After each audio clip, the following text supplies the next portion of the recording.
News 46. Local coverage you can count on.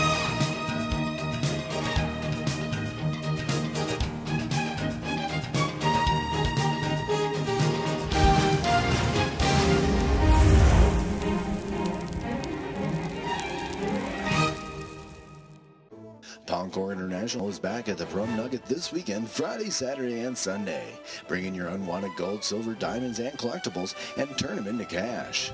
Pahrump International are coming back this weekend, and they'll be at the Pahrump Nuggets event room August 19th, 20th, and 21st from 10 a.m. to 5 p.m. They pay the highest prices in cash on the spot, and for those who are thinking about mailing off your broken gold, are you crazy?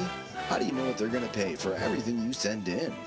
Pawncore International pay more than anyone. They even pay more than pawn shops or jewelry stores. Just listen to what Robin said about them at their last show. I mailed my things to Cash for Gold, and they only offered me $50. I had them send it all back, and I took it to the gold experts. They looked through everything right in front of me and paid me $485 for the same gold. Cash in on the current high price of gold. Dig out that old gold jewelry and find out for yourself at the Pahrump Nuggets event room August 19th, 20th, and 21st from 10 a.m. to 5 p.m. Be there. Pahrump Valley Fire Rescue responded to an explosion at AmeriGas last night on West Charleston Park, up actually near KPVM. There was an evacuation in order, and truly, a tragedy was diverted last night, thanks to our heroes. We're going to speak to Fire Chief Scott Lewis. We had a report of an explosion, a burn victim, and upon arrival we found that we did in fact have an incident that a person, one of the employees, sustained a pretty significant burn injury, and our crews, upon their investigation, found a heavy fire condition at the rear of the building in the area of the loading dock.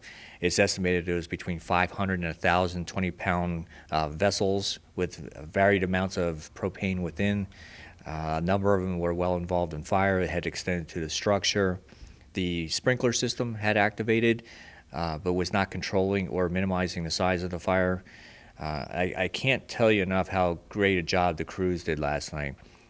They risked a lot, and they put a master stream in service, a unmanned monitor, a ground monitor, and some additional hand lines, and they controlled that fire within a relatively short period of time with minimal structural damage to the building.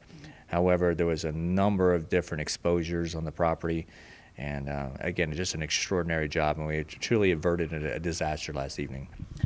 Do we know what actually caught fire at this point? Right now, the fire's under investigation. The Deputy State Fire Marshal, as well as another group of entities, including Pahrump Valley Fire Rescue, are up there investigating, going through every possible scenario that could have sparked the ignition. We believe it was fueled by the propane vapors. We're now looking for an arcing source or open flame, something along those lines. Was it in the lines or was it in these containers? It appears that it was in the area of the containers. However, the lines feeding the distribution system, the different areas of the facility, were in jeopardy. We have two large tanks on that property, along with all those individual tanks there as well. How far did it extend? It didn't get that far, only because crews activated all the necessary emergency shut-off valves that supplied to different areas of the facility, and we also supplemented the what's called the fire department connection on the building for the support of the sprinkler system. So everything was done in a way to prevent that migration of a problem. And I was hearing last night that you guys were shutting off the main valves to those large tanks. Is that what was going on? Yeah, our concern was that it was going to start backfeeding through the system and eventually make its way to the larger vessels, but that never happened, and it truly didn't become a real issue. There were a lot of concerns, obviously, but our bigger challenge was the number of smaller vessels that were involved in fire. As at any given time, obviously, they can have a devastating effect on the fire grounds.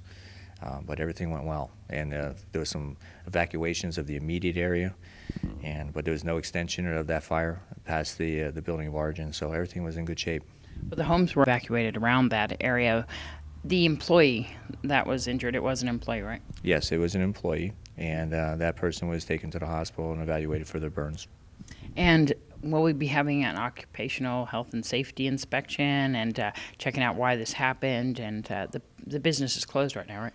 It is closed pending the outcome of the investigation. As far as any third-party investigators coming in, that really would be in their purview as far as the OSHA and such. From our perspective, we're going to concentrate on the origin and cause of the fire and determine what needs to be done, if anything, to prevent this from happening again. And then the storage of the containers that are up there right now, since it's not going to be open, that's going to be a concern, right? But almost all the containers, except the 2 large vessels, contain minimal amounts of propane that are coming in for refurbishment. Now, there were some that were filled up and ready to go back out into distribution, but the majority of them, the problem is in their various states of repair. Some are in very poor condition, and you don't know exactly how much product may be in each vessel. And a number of those valves were coming to the point where they were releasing the product within the fire. We'll keep you abreast of the outcome of the investigation, and just want to thank you and thank everyone last night who helped, including the sheriff's office, with evacuations and such. We operated as safely as possible, and the outcome shows that. We won't know when this business will be back open, because I know there's a bunch of employees that aren't going to work now. Yeah, I don't know how long it'll be closed. It depends on, I guess, the outcome of the investigations and whether any third party need to come in and complete an investigation as well. We want to thank Fire Chief Scott Lewis, all the firefighters and paramedics who responded to this fire last night, as well as the Nye County Sheriff's deputies who helped with evacuation and keeping a control on the traffic in that area. Of course, they do this job every day, and we appreciate them so much. This is Deanna O'Donnell for News 46.